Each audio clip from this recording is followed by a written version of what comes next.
বন্ধুরা, আজ আমি সম্প্রতি মুক্তিপ্রাপ্ত একটি অসাধারণ Telugu horror supernatural thriller movie ব্যাখ্যা করতে যাচ্ছি যার নাম ভূত দম ভাস্কর নারাজন। মুভিটি অত্যন্ত আকর্ষণীয়। আপনি যদি অসুর সিরিজ দেখে থাকেন তাহলে আপনি বুঝতে পারবেন যে এই মুভির কনসেপ্টও বেশ ভালো, যদিও পুরোপুরি একই নয়। এই মুভির IMDb রেটিং বর্তমানে 8 স্টার, যা থেকে আপনি বুঝতে পারবেন যে মুভিটি বেশ ইন্টারেস্টিং। ভিডিওটি একটু বড় হতে পারে, কিন্তু আপনি প্রতিটি ডিটেল জানতে পারবেন। এখন দেরি না করে চলুন ভূত দম ভাস্কর নারাজন মুভির ব্যাখ্যার দিকে যাই। মুভির শুরু হয় 2000 সালের সময় থেকে এবং আমরা নিউজ রিপোর্টিংয়ের মাধ্যমে একটি কেস সম্পর্কে জানতে পারি। কর্ণাটক এবং তেলেঙ্গানার বর্ডারের কাছে চিনচোলি ফরেস্টের ভিতরে প্রায় প্রতি বছর একটি মেয়ের মাথা কাটা লাশ পাওয়া যায়। লাশটি সাদা শাড়ি পরা থাকে এবং তার উপর কাঠের তৈরি একটি FG মাস্ক থাকে, যা সাধারণত নজর বা খারাপ ভাগ্য থেকে রক্ষা পেতে বাড়ির বাইরে ঝোলানো হয়। এই ভিকটিমদের পরিচয় জানা যায় না, কিন্তু ফরেনসিক রিপোর্ট থেকে জানা যায় যে তাদের প্রথমে অত্যন্ত নির্যাতন করা হয়েছিল, তারপর হত্যা করা হয়েছিল। এই ঘটনা 15 জন মেয়ের সাথে ঘটেছে, কিন্তু আজ পর্যন্ত পুলিশ এই খুনির বিরুদ্ধে কোনো প্রমাণ পায়নি। তাই আপনি বুঝতে পারেন যে খুনি কতটা চতুর এবং অত্যন্ত আক্রমণাত্মক ও নিষ্ঠুর। যে এটি বছরের পর বছর ধরে করে আসছে কিন্তু কখনোই ধরা পড়েনি। সেই কারণেই এটি এলাকাটির সবচেয়ে বড় রহস্য হয়ে উঠেছে। FG কেসটি সমাধান করা প্রায় অসম্ভব। ঠিক তখনই আমরা দেখতে পাই একটি মেয়ে একটি অন্ধকার ঘরে একটি চেয়ারে বাঁধা রয়েছে, তার মুখে একটি লেবু ঢোকানো হয়েছে এবং একটি কাঠের FG মাস্কও ছিল। তার মুখটি যেন শয়তানের মতো আঁকা হয়েছিল এবং এই মাস্কটি মৃতদেহের উপরও পাওয়া গিয়েছিল। তার মানে এই মেয়েটিও FG সিরিয়াল কিলারের শিকার হতে চলেছে। সেখানে তার ঘাড়ে একটি শিবলিঙ্গ ঝুলছে। হঠাৎই সেখানে এক ভয়ানক লোক আসে, যার চেহারা আমরা দেখতে পাই না, কিন্তু তার হাতে একটি অস্ত্র ছিল। তার আগমনেই মেয়েটি এতটা ভয় পায় যে সে ভয়ে প্রস্রাব করে ফেলে। আমরা এখান থেকে FG সিরিয়াল কিলারের ভয়ানকতা অনুমান করতে পারি। লোকটি মেয়েটির ঘাড়ের শিবলিঙ্গটি নিয়ে একটি ধর্মীয় আচার করে, তারপর সেটি তার মুখ দিয়ে তার পেটের ভেতরে ঢুকিয়ে দেয় এবং তার পেটকে বন্ধ করে দেয়। অর্থাৎ যা কিছু ঘটছিল তা মোটেও সাধারণ কিছু ছিল না। এরপর দৃশ্য পরিবর্তন হয় এবং আমরা দেখতে পাই জন নামে একজন ব্যবসায়ী এবং তার সহকারী একজন বিখ্যাত গোয়েন্দাকে খুঁজছে। তারা একটি কলোনিতে যায় যেখানে সেই গোয়েন্দা খুব বিখ্যাত। তারা তার অফিসে পৌঁছায় এবং তার বন্ধু প্রসাদের সঙ্গে দেখা করে। তারা জানতে চায় সেই গোয়েন্দা ভূতদম ভাস্কর নারাজন কেমন আছেন, যিনি তার কাজে সেরা। এখন গল্পের মধ্যে সে তার জীবনের কথা বলতে শুরু করে এবং গল্পটি 15 বছর পিছনে চলে যায়। ভাস্কর ছোটবেলা থেকেই খুবই মেধাবী ছেলে, যার চোখগুলো খুবই তীক্ষ্ণ। তার পরিবারের মধ্যে আছেন তার বাবা, মা এবং তার বড় ভাই, যে ইঞ্জিনিয়ারিং পড়ছে। তার 2 বিশেষ বন্ধু রয়েছে যারা তার প্রতিবেশী, প্রসাদ এবং ইন্দ্র। তাদের পাশেই থাকে লক্ষ্মী নামের একটি মেয়ে, যাকে ভাস্কর সবসময় পছন্দ করত। এছাড়াও তার বড় বোন শ্রাবণীকেও সে নিজের বোনের মতো ভালোবাসে। ভাস্কর এবং লক্ষ্মীর সম্পর্কটা খুবই টুকাটুকির মতো ছিল, কিন্তু শ্রাবণী সবসময় তাকে সমর্থন করত। একদিন তার ভাই রবি এবং আলীর মধ্যে একটি বড় ঝগড়া হয়, কারণ রবি আলীর মেয়ে রহিমাকে ভালোবাসত, কিন্তু তাদের 2 পরিবারে ভিন্ন কাস্টের কারণে তাদের সম্পর্ক অসম্ভব ছিল। তারা লুকিয়ে দেখা করতে থাকে, কিন্তু একসময় আলী এটা জানতে পেরে রহিমাকে কলেজ থেকে বের করে নেয় এবং তাকে বাড়িতে বন্দি করে রাখে। রবি এই খবর শুনে রহিমাকে আনতে যায় এবং তার প্ল্যান ছিল গ্রাম ছেড়ে পালানো। কিন্তু যখন সে ঘরে প্রবেশ করে, সেখানে সে আলী এবং রহিমার মৃতদেহ দেখে, যাদের তখনই হত্যা করা হয়েছে। ঠিক তখনই পুলিশ আসে এবং রবি হাতে নাতে ধরা পড়ে। সমস্ত প্রমাণ তার বিপক্ষে ছিল, কারণ তার আঙুলের ছাপগুলি ক্রাইম সিনে পাওয়া যায় এবং আগে থেকেই আলীর সাথে তার ঝগড়া ছিল। ভাস্কর এই খবর পেয়ে বিশ্বাস করতে পারে না, কারণ সে তার ভাইকে খুব ভালোভাবে চিনত। সে নিজেই ক্রাইম সিন পরীক্ষা করতে যায়, কিন্তু কোনো প্রমাণ পায় না। এদিকে রবি জামিন পায় এবং বাড়ি ফেরে, কিন্তু দুঃখ এবং লজ্জায় নিজেকে শেষ করে ফেলে। এর ফলে ভাস্করের পুরো পরিবার ভেঙে পড়ে। ভাস্কর শপথ নেয় যে সে তার ভাইয়ের জন্য ন্যায়বিচার নিশ্চিত করবে। তাই সে অনেক গোয়েন্দা থ্রিলার মুভি দেখে এবং সেখান থেকে অনেক কিছু শেখে। এরপর সে আবার অপরাধের স্থানে ফিরে যায় এবং এবার সে জানত কোথায় খুঁজতে হবে। বাড়ির বাইরের দিকে কিছু পদচিহ্ন দেখতে পায় এবং তা দেখে বুঝতে পারে যে কেউ হয়তো সেখানে ঢুকেছিল বা পালিয়ে গিয়েছিল। ঠিক সেই সময় সে সেখানে একটি শিবলিঙ্গ খুঁজে পায়, যা সিনেমার শুরুতেও দেখা গিয়েছিল। অর্থাৎ কিছু সূত্র এখন মিলতে শুরু করেছে, কিন্তু পুরো রহস্য কি তা শেষেই জানা যাবে। ভাস্কর সেই শিবলিঙ্গটি নিয়ে পুলিশের কাছে যায় এবং নিজের মতামত জানায়, কিন্তু পুলিশ তার কথা গুরুত্ব সহকারে নেয় না এবং সরাসরি তার যুক্তিকে প্রত্যাখ্যান করে। ভাস্করের ভাইয়ের উপর যে কলঙ্ক ছিল তা চিরকাল তার পরিবারের সঙ্গেই থেকে যায়। রাগে ভাস্কর শপথ নেয় যে সে একজন পুলিশ অফিসার হবে, কিন্তু তার দুর্বল দৃষ্টিশক্তির কারণে তা সম্ভব হয় না। তাই সে একজন গোয়েন্দা হওয়ার সিদ্ধান্ত নেয় এবং তার ভাইয়ের মতো অনুসন্ধানযোগ্য কেসগুলি সমাধান করার প্রতিজ্ঞা করে। এখন আপনি গল্পের শুরু এবং এই অংশ বুঝতে পেরেছেন কেন এগুলি সংযোগ করা হয়েছে, কারণ এগুলি সবশেষে একত্রিত হবে। এখন গল্পে ফিরে আসা যাক। ভাস্কর সেই দুই ব্যক্তির সাথে দেখা করে, অর্থাৎ ব্যবসায়ী এবং তার সহযোগীর সাথে। আসলে সেই ব্যক্তির ফোন হারিয়ে গিয়েছিল, যা তার কাছে খুব গুরুত্বপূর্ণ ছিল এবং সে তার জন্য যে কোনো মূল্য দিতে প্রস্তুত ছিল। ভাস্কর তখন খুব চালাকি করে বলে যে সেই ব্যক্তি একজন মেয়ের সঙ্গে একটি হোটেলে গিয়েছিল এবং তার ফোনে কিছু ব্যক্তিগত ভিডিও ছিল, তাই সে ফোনটি ফেরত পেতে মরিয়া। সে আশ্বাস দেয় যে 2-3 দিনের মধ্যে ফোনটি পাওয়া যাবে। আসলে সেই ব্যক্তির ফোন হোটেল রুমের বাইরে পড়ে গিয়েছিল, যা একজন মাতাল দারোয়ান তুলে বিক্রি করে দেয়। ভাস্কর সেই ফোনটি উদ্ধার করে। ভাস্করের বাবা জ্যোতিষবিদ্যায় অনেক বিশ্বাস করেন এবং তাকে বলেন যে সে এই কাজ বন্ধ করে অন্য কোনো চাকরি করুক। এছাড়াও বাবা তাকে নিষেধ করেন যেন সে ডিটেকটিভের কালো কোট না পরে, কারণ এটি তার জন্য মোটেও ভালো নয়। কিন্তু আমরা জানি যে ভাস্কর ডিটেকটিভের কাজ ছাড়তে প্রস্তুত নয়। মনে রাখতে হবে যে ভাস্করের ঘনিষ্ঠ বন্ধু ইন্দ্রা স্থানীয় পুলিশের ইনচার্জ এবং ভাস্কর পরোক্ষভাবে এফজি কেসে কাজ করছে, যদিও সে এখনও এটি সমাধান করতে পারেনি। লক্ষ্মী, যাকে ভাস্কর ভালোবাসে, এখন একজন সাংবাদিক হয়ে উঠেছে এবং গত 3 বছর ধরে এই কেস নিয়ে কাজ করছে, কিন্তু সেও এখনও কোনো সফলতা পায়নি। বছরটা হচ্ছে 2018 এবং এফজি কেসের 18 বছর পেরিয়ে গেছে। সম্প্রতি 16তম ভিকটিমের হেডলেস বডি পাওয়া যায়, যা ভাস্কর তদন্ত করে, কিন্তু আশেপাশে কোনো রক্তের চিহ্নই পাওয়া যায় না, মানে তাকে অন্য কোথাও হত্যা করে এখানে ফেলে রাখা হয়েছে। মেয়েটির ফিঙ্গারপ্রিন্টসের কোনো তথ্য নেই এবং তার মাথাও নেই, তাই তাকে শনাক্ত করাও সম্ভব নয়। মেয়েটির অতিরিক্ত আঙুল ছিল যা কেটে ফেলা হয়েছে। ইন্দ্রা মন্তব্য করে যে কিলার কখনো ফিঙ্গারপ্রিন্টস ছাড়ে না, তাই এটা কোনো ব্যাপার নয়। অন্যদিকে ফরেনসিক বিশেষজ্ঞ রুদ্র ভেনিও কিছু নির্দিষ্ট তথ্য দিতে পারে না। ভাস্কর হতাশ হয়ে চলে যায়। এরপর লক্ষ্মী সেখানে এসে ইন্দ্রার সাথে কথা বলে এবং তার উপর রাগ প্রকাশ করে। লক্ষ্মী যা বলে তা শুনে ভাস্কর বুঝতে পারে যে এর থেকে কোনো লাভ হবে না, কারণ এই ভিকটিমদের কোনো ফিঙ্গারপ্রিন্ট রেকর্ড নেই এবং কোনো মিসিং রিপোর্টও কখনো ফাইল করা হয়নি। এমনকি তাদের মাথাগুলোও কখনো পাওয়া যায় না। এর পাশাপাশি পুলিশ বিভাগও এই কেস নিয়ে হাল ছেড়ে দিয়েছে এবং শীঘ্রই এটি বন্ধ করতে চায়। কর্ণাটক পুলিশের প্রধান শঙ্কর, যিনি পরের বছর অবসর নেবেন, তার জীবনেও শুধুমাত্র এই কেসটি সমাধান করতে পারেননি। এদিকে এই এলাকায় বসবাসকারী মানুষরা অনেক দিন ধরে এই ভয়াবহ ঘটনার সঙ্গে অভ্যস্ত হয়ে গেছে এবং সবাই ভাস্কর থেকে সামান্য আশার আলো দেখতে পাচ্ছে। বিকেলে ভাস্কর লক্ষ্মীর বাড়িতে যায়, যেখানে সে তার বড় বোন শ্রাবণীর সাথে দেখা করে, যিনি তার বয়ফ্রেন্ড কিশোরের সাথে পরিচয় করিয়ে দেয়া। ভাস্কর মজা করে তাকে টিজ করে বলে সে তার অতিরিক্ত আঙুল দিয়ে অনেকগুলো মেসেজ করে।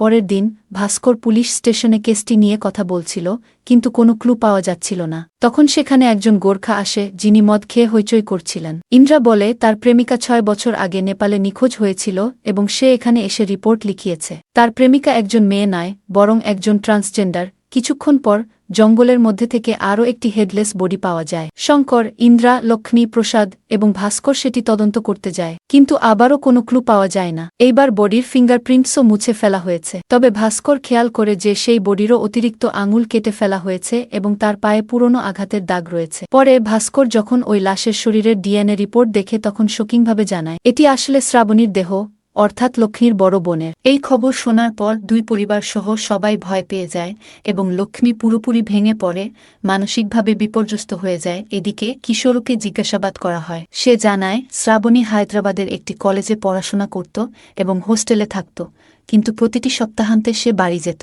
ঘটনার দিন সে কিশোরের সাথে মন্দিরে গিয়েছিল এবং তারপর বাস স্টেশনে যাওয়ার পথে তার দেরি হয়েছিল। ভাস্কর, প্রসাদ এবং ইন্দ্রা একে অপরের সাথে আলোচনা করে। ভাস্কর হতাশভাবে জানায় যে শ্রাবণী একমাত্র ছিল যে তার উপর বিশ্বাস করত এবং তাকে বোঝার চেষ্টা করত। সে মনে করে যদি সে আগে থেকেই এই কেসটি সমাধান করতে পারত, তাহলে শ্রাবণী আজ বেঁচে থাকত। তাই সে প্রতিজ্ঞা করে যে এখন সে নিজেই এই কেস সমাধান করবে। ইন্দ্রা তার পাশে থাকার কথা জানায়, কিন্তু প্রসাদ সতর্ক করে যে যদি সিরিয়াল কিলার বুঝতে পারে যে ভাস্কর তার কাছে পৌঁছতে চলেছে, তবে সে ভাস্করকেও হত্যা করতে পারে। তবে ভাস্কর এখন দৃঢ় প্রতিজ্ঞ। সে বলে যা হবে দেখা যাবে। সন্ধ্যায় ভাস্কর লক্ষ্মীর সাথে দেখা করতে যায়। লক্ষ্মী 4 দিন ধরে কিছু খায়নি এবং ভাস্কর তাকে সান্ত্বনা দিতে চায়, কিন্তু লক্ষ্মী রেগে যায় এবং বলে সে তার ভাইজের কেসও সমাধান করতে পারেনি এবং সে কিভাবে শ্রাবণীর জন্য কিছু করবে। লক্ষ্মী বলে যে ভাস্করকে এই কেস থেকে হাত সরিয়ে নেওয়া উচিত এবং সে একাই কেসটি সমাধান করবে। এই কথায় ভাস্কর খুব কষ্ট পায়। যখন সে বাড়ি ফেরে সে তার নতুন ডিটেকটিভ কোট পায় এবং ঠিক তখনই সে সত্যিকারের ডিটেকটিভ ভাস্কর নারাজন হয়ে ওঠে। সে হায়দ্রাবাদে যায় এবং কিছু প্রাথমিক তদন্ত শুরু করে। সে কিশোরকে জানায় যে শ্রাবণীকে সম্ভবত হায়দ্রাবাদেই হত্যা করা হয়েছিল এবং পরে তার দেহ চিনচলিতে ফেলে দেওয়া হয়েছিল। সে শ্রাবণীর রুমমেটদের সঙ্গেও কথা বলে, যারা জানায় যে সম্প্রতি সে কিছুটা চুপচাপ এবং ভয়ে ছিল, কিন্তু তারা মনে করেছিল এটা পারিবারিক কোনো সমস্যা হবে। ভাস্কর বাস স্টেশনের সিসিটিভি ফুটেজও দেখে। ফুটেজে দেখা যায় কিশোর শ্রাবণীকে স্টেশনের বাইরে গেট পর্যন্ত ড্রপ করে, কিন্তু সে ভেতরে ঢুকেই যায়নি। এরপর সে কোথায় গেল সেটাই এখন রহস্য। ভাস্কর যখন তদন্তের জন্য চিনচলি থেকে প্রায় 15 কিমি দূরে গাড়ি থামায়, তখন হঠাৎ একটি গাড়ি তাকে ধাক্কা মারে এবং সে হাসপাতালে ভর্তি হয়। তার পিতামাতার অবস্থা ভীষণ খারাপ হয়ে যায়। তারা খুবই চিন্তিত ছিল। লক্ষ্মী এসে ভাস্করের কাছে ক্ষমা চায়। সে দেখে যে ভাস্কর কতটা ডিটারমাইন্ড কেসটি সমাধান করার জন্য এবং সিদ্ধান্ত নিয়ে তার সাথে মিলে কেসটি সমাধান করবে। এরপর তারা পুলিশ স্টেশন থেকে কেসের সব ফাইল এবং ময়নাতদন্তে পাওয়া সমস্ত মাস্ক এবং কাপড় সংগ্রহ করে তদন্ত শুরু করে। তাদের প্রথম অনুসন্ধান লক্ষ্য করে সেই মাস্কগুলো পুরনো কাঠ দিয়ে তৈরি, যা 70 বছর আগে ব্যবহৃত হতো। এছাড়া মৃতদেহগুলো সাদা শাড়ি পরে পাওয়া যায়, যা এখন আর তৈরি হয় না এবং অনেক পুরনো। তারা লক্ষ্য করে যে মৃতদেহগুলোর পাশে অটোরিকশার টায়ারের চিহ্ন পাওয়া যায়, যা সম্ভবত খুনিরা মৃতদেহ নিয়ে আসার সময় ব্যবহার করেছিল। ভাস্কর লক্ষ্য করে যে প্রথম 5টি খুন কর্ণাটক অঞ্চলে হয়েছিল এবং বাকিগুলি তেলেঙ্গানায়। 13 বছর পর আবার খুনের ঘটনাগুলো কর্ণাটক অঞ্চলে শুরু হয়েছে এবং এতে একটি প্যাটার্ন তৈরি হচ্ছে। তারা কর্ণাটক অঞ্চলে ফিরে যায় এবং প্রথম 5টি মৃতদেহের শনাক্তকরণ শুরু করে। ভাস্কর লক্ষ্য করে যে সেসব মৃতদেহের শাড়িগুলো একরকম হলেও শ্রাবণীর শাড়ি আলাদা ছিল। সে শাড়ির উপর একটি স্ট্যাম্প চিহ্ন দেখে এবং তা নোট করে। সেই স্ট্যাম্পটি একটি হাসপাতালের ঠিকানা এবং সেখানে একটি নামও লেখা ছিল, যোগেশ। এখন তারা বুঝতে পারে যে শ্রাবণীর সাথে হাসপাতালের কিছু সম্পর্ক আছে, তাই তারা হাসপাতালে গিয়ে ডক্টর যোগেশের সাথে দেখা করে। সেখানে তারা একটি সত্য জানতে পারে। এদিকে শঙ্করও আসল খুনির কাছে পৌঁছে যায়, যে আর কেউ নয় বরং কিশোর। শঙ্কর কিভাবে সেখানে পৌঁছায়? কারণ সেদিন কিশোর বলেছিল যে সে শ্রাবণীর সাথে মন্দিরে গিয়েছিল, কিন্তু তারা কখনো মন্দিরে যায়নি। এতে শঙ্কর অর্ধেক কেস বুঝে যায়। যাই হোক, কিশোর এবং ডক্টরকে গ্রেফতার করে জিজ্ঞাসাবাদ করা হয়। তারা প্রকাশ করে যে আসলে শ্রাবণী গর্ভবতী হয়ে গিয়েছিল, যাকে কিশোর ডক্টর যোগেশের কাছে নিয়ে গিয়েছিল গর্ভপাতের জন্য। কিন্তু শ্রাবণী মারা যায়, তাই তারা নিজেদের বাঁচানোর জন্য শ্রাবণীকে সিরিয়াল কিলারের শিকার হিসেবে দেখায়। ডক্টর তার অতিরিক্ত আঙ্গুল কেটে ফেলে এবং ত্বক সরিয়ে ফেলে যাতে তার পরিচয় না জানা যায়। এটাই ছিল কেসের নতুন বিষয়। এরপর তাকে এফজি কেসের শিকার হিসেবে দেখানো হয় এবং তার মাথা কেটে ফেলে দেওয়া হয়। কিশোর একটি মিথ্যা গল্প তৈরি করে এবং ভাস্করকে মারার চেষ্টা করে যাতে সত্য কখনো প্রকাশ না পায়। কিন্তু সেদিন হাসপাতালের বেডের স্ট্যাম্প শ্রাবণীর হাতে এবং শাড়িতে লেগে যায়,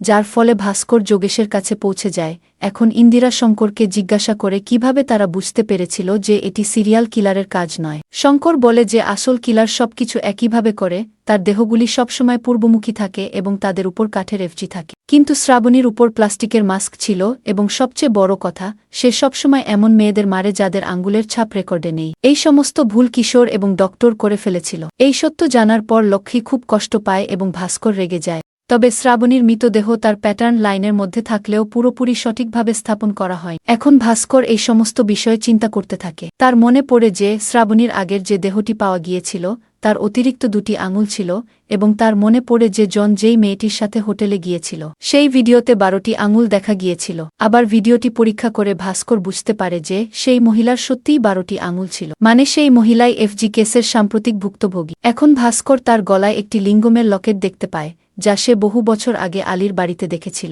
এখন এইভাবে ভাস্করের ভাগ্য এফজি কেসের সাথে জড়িয়ে যায়, কারণ তার ভাই যে অভিযোগে মারা গিয়েছিল তার জন্য এই খুনি দায়ী ছিল।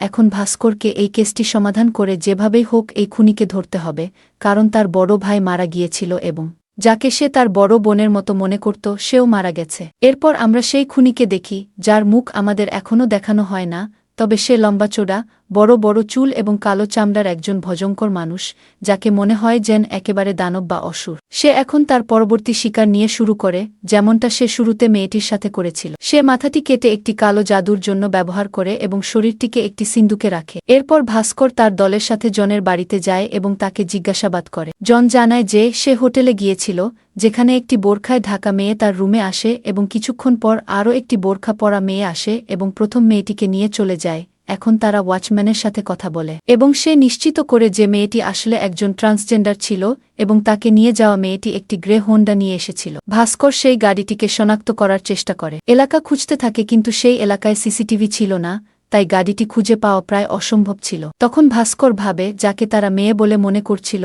সে আসলে একজন ট্রান্সজেন্ডার। আসল ব্যাপারটা কি? তারপর সে একটি খবর পায় এবং গল্পের কিছুটা পরিষ্কার হয়ে যায়। সেই গোর্খার বান্ধবীও প্রকৃতপক্ষে একজন ট্রান্সজেন্ডার ছিল। শুরুতে দেখানো কেসটি আসলে সেটিই ছিল। সে নেপাল থেকে পশ্চিমবঙ্গে স্থানান্তরিত হয়েছিল, কিন্তু টাকার অভাবে সে দেহ ব্যবসায় জড়িয়ে পড়ে।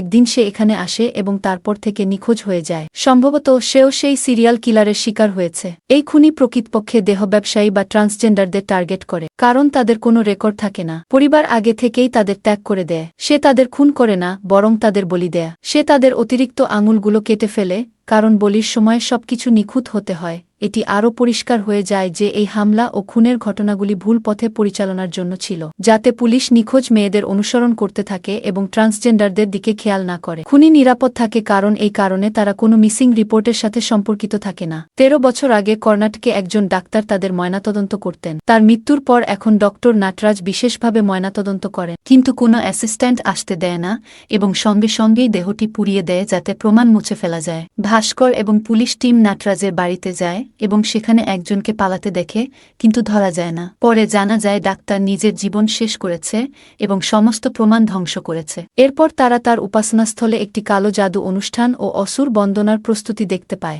সেখানে ওই এফজি মাস্ক রাখা ছিল যেখানে ডাক্তার নাটরাজ পূজা করতেন। এটি দেখে লক্ষ্মী বলেছিল যে সে এটি নিয়ে গবেষণা করেছে এবং এই এফজি আসলে ভস্মাসুরের মাথা। এরপর সে ভস্মাসুরের গল্পটি বলতে শুরু করে। দেবতারা যখন অভিশাপ পেয়েছিলেন যে তারা তাদের শক্তি হারিয়ে ধীরে ধীরে মৃত্যুর দিকে এগিয়ে যাবে, তখন তারা ভগবান বিষ্ণুর কাছে যান। ভগবান বিষ্ণু তাদের সমুদ্র মন্থন করে অমিত সংগ্রহ করতে বলেন, কিন্তু একা এটা সম্ভব ছিল না। তাই দেবতারা অসুরদের সাহায্য চায়, কিন্তু অসুরদের অমিত দেওয়া যায় না, তাই দেবতারা তাদের ধ্বংস করেন। কিন্তু দেবতাদের ছদ্মবেশে থাকা রাহু, কেতু এবং ভস্মাসুর অমিত পান করেছিলেন। ভস্মাসুরের মাথা কেটে দেওয়া হয়, কিন্তু সে অমিত পান করেছিল বলে তার মাথা আরও ভয়ঙ্কর হয়ে আতঙ্ক ছড়াতে শুরু করে। পরে শক্রাচার্য ভগবান শিবের প্রার্থনা করে তার শরীর সুস্থ করা। ভস্মাসুর এরপর নিজেই শিবের কাছে প্রার্থনা করে বর চায় যে সে যার মাথায় হাত রাখবে সে ভস্ম হয়ে যাবে। পরে শিবের উপরেই এটি প্রয়োগ করতে গেলে ভগবান বিষ্ণু মোহিনী রূপে তাকে ধোঁকা দেন এবং তার হাত তার নিজের মাথায় রাখতে বাধ্য করে। ফলে তার শরীর পুড়ে যায়, কিন্তু মাথা জীবিত থাকে, যা সবসময় আতঙ্ক ছড়িয়ে যায়। আজকাল যে মুখোশটি বাসার বাইরে রাখা হয় খারাপ নজর থেকে রক্ষার জন্য, সেটাই আসলে ভস্মাসুরের মাথা। গল্প শেষ হলে তারা লক্ষ্য করেন কেউ তাদের উপর নজর রাখছে। আওয়াজ শুনে ভাস্কর বাইরে যায় এবং নটরাজের জিনিসপত্র পুড়তে দেখেন। এগুলো প্রমাণ ছিল যা সে ধ্বংস করেছিল। তার ভিতরে একটি ফটো অ্যালবামও ছিল। সেখানে একটি মেয়ের অর্ধেক ছবি পাওয়া যায়, যার মধ্যে কলেজের নাম স্পষ্ট ছিল। এরপর তারা কলেজে যায় এবং জানতে পারে যে রুদ্র বেনি আইটিতে গোল্ড মেডেল পেয়েছিল এবং এখানে তারা তার ঠিকানা খুঁজে পায় না কারণ সে ছোট থেকেই অনাথ। সে এমবিবিএসও সম্পন্ন করেছে, তাই সে ফরেনসিক বিশেষজ্ঞ। এখন বোঝা যাচ্ছে সে ফরেনসিক রিপোর্টে ট্রান্সজেন্ডারদের মেয়ে হিসেবে দেখিয়ে দিত এবং নটরাজ পোস্টমর্টেমে অ্যাসল্ট এবং হত্যার কোণ যোগ করত, যাতে আসল খুনি কখনো ধরা না পড়ে। অর্থাৎ এই মেয়েরা যারা মারা গিয়েছে আসলে তারা ট্রান্সজেন্ডার ছিল এবং এর পেছনে কোনো নির্দিষ্ট কারণ থাকতে পারে। তাদের কাছে একটি সূত্র এসেছে, কিন্তু তারা সরাসরি রুদ্র বেনিকে গ্রেফতার করতে পারে না কারণ সে মানবাধিকার কর্মীর সঙ্গে যুক্ত এবং তার শক্তিশালী যোগাযোগ রয়েছে। এখন ভাস্কর এবং প্রসাদ তার সাম্প্রতিক ঠিকানায় পৌঁছায়, যেখানে তারা তাদের এক পুরনো ফ্যানকে পায় যিনি হ্যাকার এবং তাদের সাহায্য করেন। তারা আরও জানতে পারে যে রুদ্র বেনির কাছে একটি ধূসর হোন্ডা সিটি গাড়ি রয়েছে, অর্থাৎ এই গাড়িতেই সে ট্রান্সজেন্ডার মহিলাকে নিতে গিয়েছিল। ওরা তার বাড়িতে যায়, কিন্তু রুদ্র বেনি তার সিকিউরিটি সিস্টেমের মাধ্যমে জানে যে তারা বাড়িতে এসেছে। তাদের তদন্তে তারা একটি অ্যাপ খুঁজে পায় যেখানে শিকারদের বাজোডেটা রয়েছে এবং দেখা যায় তারা নির্দিষ্ট নক্ষত্রে জন্মগ্রহণ করেছে। এখন তাদের বুঝতে সমস্যা হয় যে কেন তাদেরই বলি দেওয়া হচ্ছে এবং ভস্মাসুরের সাথে এই অফিসের সম্পর্কটা কি। এখন রুদ্র বেনি পৌঁছে যায়, ফলে তারা পালিয়ে যায়। পরে রুদ্র বেনি কারো সাথে কথা বলে, যার ভীতিকর গলা শোনা যায় যে দেবতারা এই যজ্ঞ থামানোর চেষ্টা করছে, কিন্তু এই দৈত্য বলে যজ্ঞ কেউ থামাতে পারবে না। রুদ্র বেনি নিজেকে শেষ করে ফেলে এবং একটু তদন্ত করে জানা যায় যে এখানে রুদ্র বেনি তার ভাই দানবলিঙ্গমের সাথে থাকত এবং সে এই বাড়িটি 15 বছর আগে কিনেছিল যেখানে দানবলিঙ্গম থাকে। এখন ভাস্কর তার ছবি দেখে এবং বুঝতে পারে যে এটি অন্য কেউ নয় বরং তাদের এলাকারই একজন মেকানিক ভাষা। যাই হোক, এখন ভাস্কর পূজাস্থল দেখে এবং সেখানে ভস্মাসুরের পূজাস্থল খুঁজে পায়, যেখানে একটি মেয়ের ছবি লাগানো ছিল যার নিচে মোহিনী বোধ লেখা ছিল এবং উল্টো স্বস্তিকের সাথে 18 এবং 18 লেখা ছিল, যা ভাস্কর ডিকোড করে যে এটি 9 তারিখকে উপস্থাপন করছে এবং আজই সেই মেয়েটির বলি দেওয়া হবে এবং এটি শঙ্করের দত্তক নেওয়া ট্রান্সজেন্ডার মেয়ে মোহিনী। এবং এখানে আরেকটি আকর্ষণীয় বিষয় বোঝার মতো যে যখনই কোনো কেস সমাধান না হয় তখন বুঝতে হবে যে অভ্যন্তরীণ বিভাগে অবশ্যই কেউ মিশে আছে, কারণ পুলিশ এবং তদন্তকারী দল থেকে কেউ বাঁচতে পারে না যদি তারা সম্পূর্ণরূপে চেষ্টা করে। যাই হোক, এখন তারা ভাষাকে নিতে যায় এবং এখানে ভাস্কর লক্ষ্মীকে খুঁজে পায় যে সেই গোর্খা থেকে কিছু জিজ্ঞাসা করতে এসেছিল, অর্থাৎ সেই নেপালি সৈনিক থেকে, কিন্তু সে তাকে অপহরণ করে। এখন ভাস্কর এবং পুলিশ তাকে খুঁজতে খুঁজতে সেখানে আসে, কিন্তু সে লক্ষ্মীকে তার ভাইকে হস্তান্তর করেছে এবং তাদের উপর আক্রমণ করে ভাস্করকে বলে যে যখন সে একটি মেয়েকে বলির জন্য তার ভাইয়ের কাছে নিয়ে যাচ্ছিল তখন কয়েক বছর আগে আলী তাকে দেখে ফেলেছিল এবং সে মেয়েটির গলায় লিঙ্গম লক্ষ্য করেছিল এবং তারপর সে তার বাড়িতে আসে যেখানে সে বাকি লিঙ্গম পায়, কিন্তু সে তাদের পুলিশে দেয় তার আগেই সে তাকে এবং তার মেয়েকে মেরে ফেলে, যার মধ্যে রবি ফেসে গিয়েছিল এবং এখন সে নিজেকেও শেষ করে ফেলে। এখন ভাস্কর তার উপর একটি জন্মচিহ্ন লক্ষ্য করে যা তাকে একটি বাড়ির কথা মনে করিয়ে দেয় যেখানে সে তাকে দানবনাট্য মাঙ্কির ছবিতে দেখেছিল তার বাকি ভাই বোনদের সাথে, যেখানে নটরাজ 13 বছর আগে মারা যাওয়া ডাক্তার ভাই রুদ্র বেনি এবং তার ভাই অন্তর্ভুক্ত। যাই হোক, এখন ভাস্কর সেই বাড়ি যায়, সেখানে সে পূজাস্থান খুঁজে পায় এবং সেখানে সে শুক্রাচার্যের লেখা বই খুঁজে পায় যা আমাদের সামনে আসল গল্পটি প্রকাশ করে। এবং বন্ধুরা, এখন এখানে এই মুভির আসল রহস্য খুলে যায়। তাহলে ভগবান বিষ্ণু ভস্মাসুরকে শেষ করেছিলেন, তাও চালাকি করে, বা বলা যায় তার লীলা দিয়ে, যাকে অসুররা আবার জীবিত করে প্রতিশোধ নিতে চেয়েছিল। তাই শুক্রাচার্য তাদের প্রক্রিয়া শিখিয়েছিলেন এবং 18টি বেদি আয়োজন করেছিলেন এবং এই বেদিগুলি সেই প্যাটার্ন তৈরি করছিল এবং ভস্মাসুরকে পুনরুজ্জীবিত করে পৃথিবীতে আনতে সবকিছু করা হয়েছিল। এখন ভস্মাসুরকে ফিরিয়ে আনতে 18 বছরের ব্রহ্মচার্য পালন করতে হয়েছিল, যা সেই অসুররা অনুসরণ করত এবং লর্ড বিষ্ণুর চার্টে পুরুষ জন্মগ্রহণকারী ট্রান্সদেরই বলি দিতে হবে এবং তাদের পেটে লিঙ্গম ঢুকিয়ে তাদের মাথা আলাদা করতে হবে, পরে মাথা বাড়িতে এনে তার ভস্ম রাখতে হবে, আর সেই দেহের পেটে মাস্ক রেখে তাকে পূর্বমুখী রাখতে হবে যাতে সূর্যের আলো এসে লিঙ্গম আত্মা লিঙ্গমে রূপান্তরিত হয়। আর শেষ 18তম বলি জীবন্ত পোড়াতে হবে এবং তার ভস্ম এবং বাকিদের ভস্ম